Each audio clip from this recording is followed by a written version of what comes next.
Aksi drone Rusia sedang menarget mobil militer Ukraina.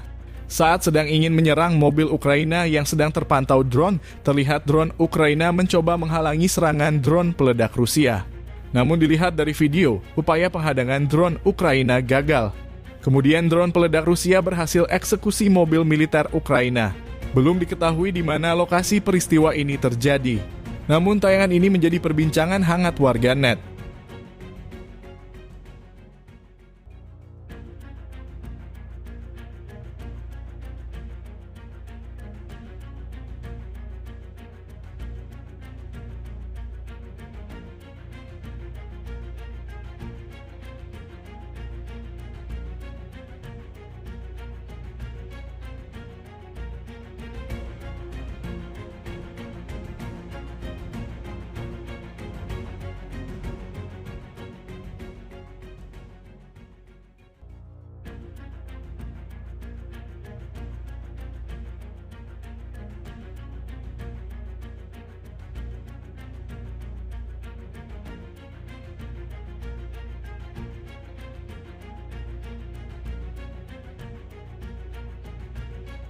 Download Tribun X sekarang, menghadirkan lokal menjadi Indonesia.